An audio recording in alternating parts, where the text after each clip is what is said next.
i izriče oslobađajuću presudu po točkama 1, 2, 4, 5, 6, 7, 8 i 9 optužnica i izriče oslobađajuću presudu po točkama 1, 2, 4, 5, 6, 7, 8 i 9 optužnica. U skladu s pravilom 99a i 107 pravilnika da se Ante Gotovina i Mladen Markač odmah puste na slobodu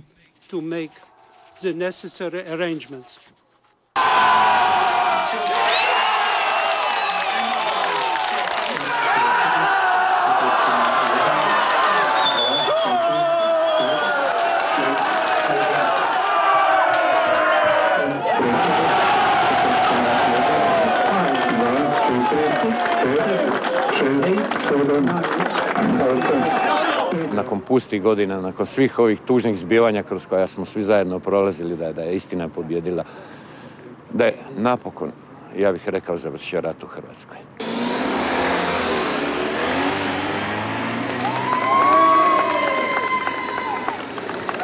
Generala Gotovine na Haškom sudu i upravo sam na te okolnosti i svjedočila.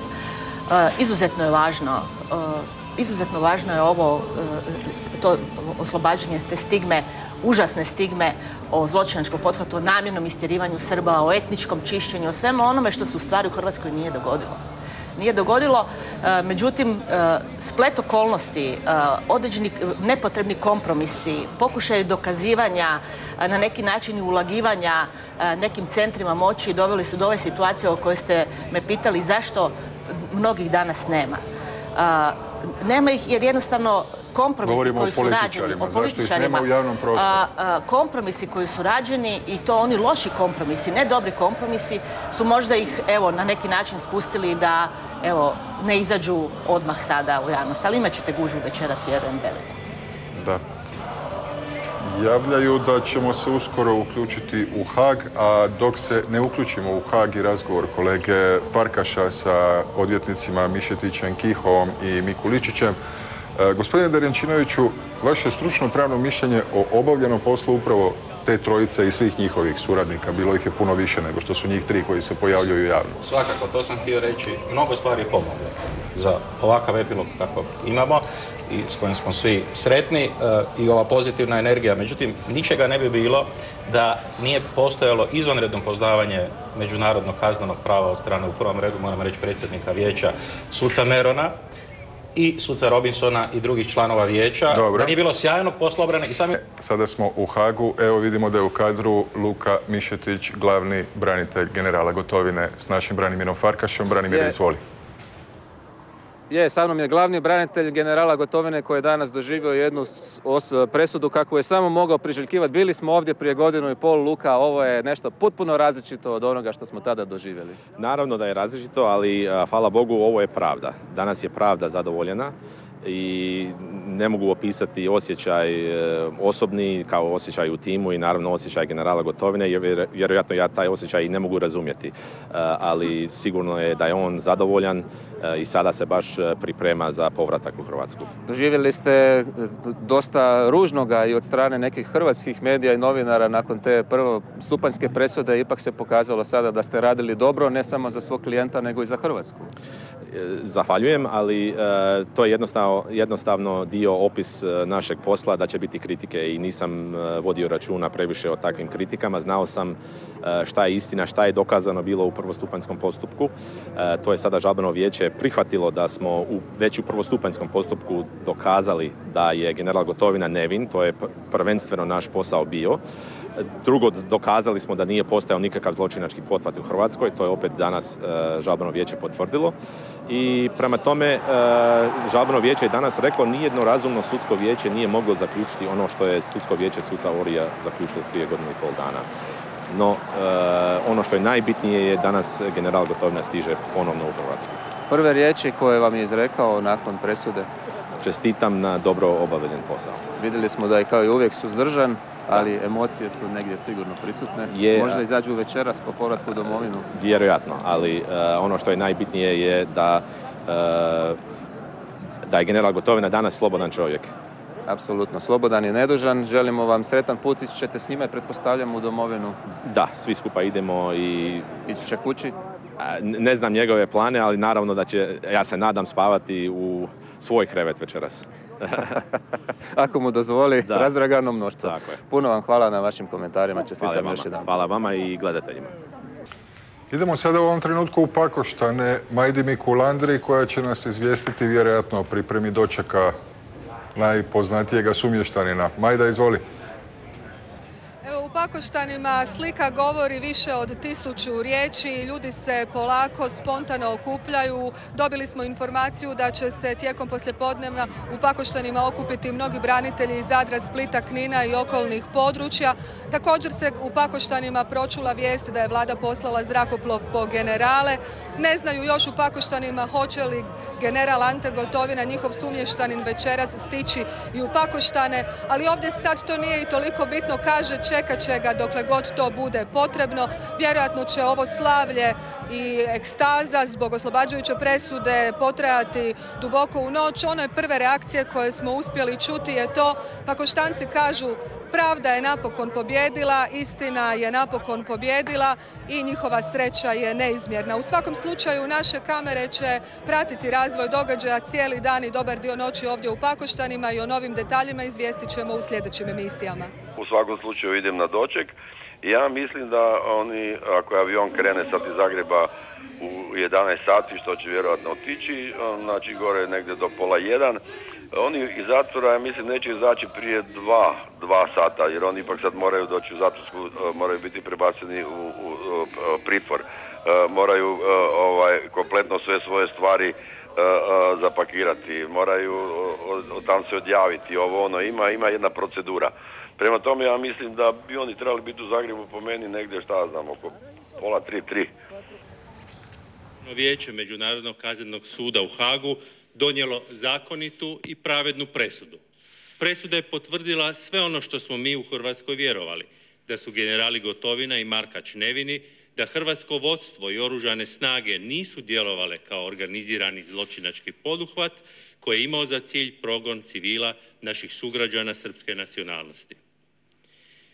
Potvrdilo se da Hrvatska nije počinila etničko čišćenje i da je borba naših branitelja za slobodu bila pravedna i časna.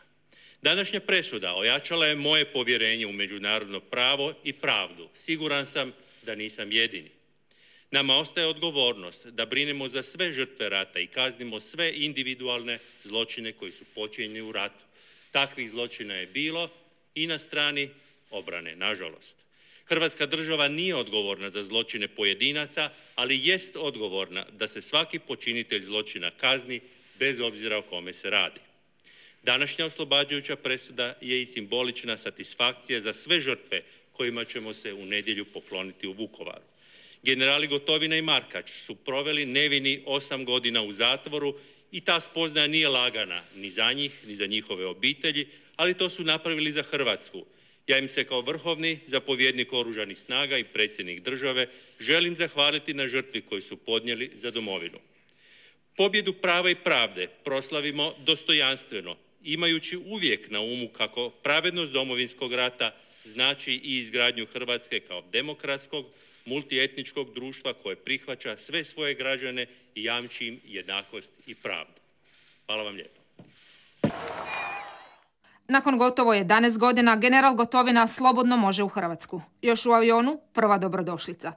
Dragi naši generali, Hrvatska kontrola zračne plovidbe vas s ponosom pozdravlja i želi vam dobrodošlicu u hrvatski zračni prostor za koji ste se borili i žrtvovali. Od srca vam hvala na tome. Dobrodošli. Pozdrav vama i mi smo sretni što dolazimo kući napokon. Hvala lijepo, dečki. Vodeni pozdrav, crveni tepih, doček na najvišoj razini. Sve zbog jednog prizora. I dok su Gotovinu i Markača pozdravljali predstavnici vlasti i suborci, na plesu su generale strpljivo čekali i građani.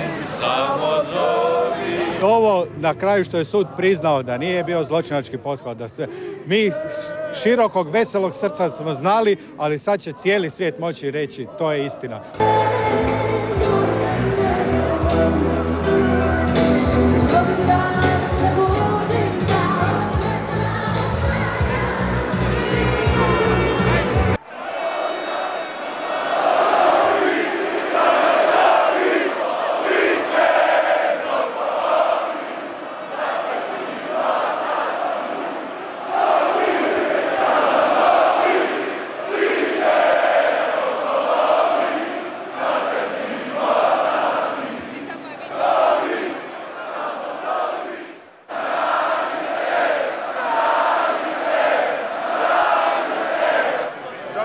Dragi prijatelji, i hvala vam.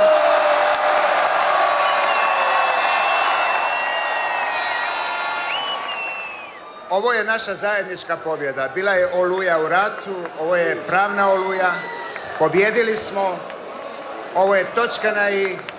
Rat pripada povijesti i okrenimo se budućnosti, svi zajedno. Budućnost je pred nama, budućnost je u našim rukama. I mi smo svi zajedno. I hvala vam i sretno. U srcu uvijek sam nosio svoju domovinu, a domovina ste svi vi.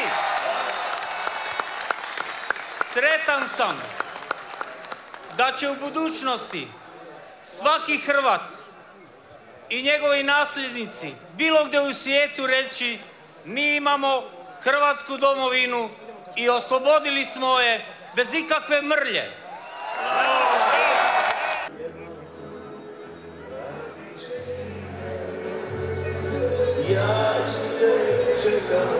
Čekala ih je cijela Hrvatska. Glavni zagrebački trg premalen za sve koji su željeli pozdraviti generale. Mislim da je ovo veliki dan za hrvatsku povijest. Bakljada u Gotovininim Pakoštanima. Božja pravda. Tome smo se nadali i Bogu hvala dočekali. Suze i smijeh u Đurđevcu, rodnome mjestu generala Markača. Sretan sam beskrajno i znao sam da će Istina pobijediti. Zadar je danas najsretniji grad na svijetu. General Gotovina vraća se kući. Pravda zadovoljena. Napokon moramo reći da je rat, napokon da je točka na i stavljena i da smo s time, ja imam dojam da je sad rat tek završen. Ovako je oslobađajuću presudu dočekao Knin. Nikad u životu radosniji, ni bolji, ni ponosniji na svoje generale, na svoju državu. I mogu vam reći, od ovog momenta je tek Hrvatska slobodna i Knin. Split slavi cijeli dan, počelo je na koljenima. Pobjedila je istina! Bože, hvala ti! Bože, hvala ti! Završilo pjesmom i vatrometom na prepunoj rivi. Pjesma i ples u Metkoviću. Zapalile su se i Prevlaka i Stonske zidine. Torcida Ston je odlučilo, pošto smo danas sretni, ovako ovo je najsretniji dan za nas, da malo na ovim zidinama, drugi najveći na svijetu, proslavimo oslobođenje naših generale. Slika sa Straduna sve govori. Istrani na nogama. I Slavonija je danas disala za generale. Sad smo konačno svoji na svome. Dobili smo i zadnju bitku, političku bitku koju smo gubili, dobili smo političku bitku. Sad možemo komotno reći, Hrvatska je slobodna. Ovo je, poručuju generali, zajednička pobjeda.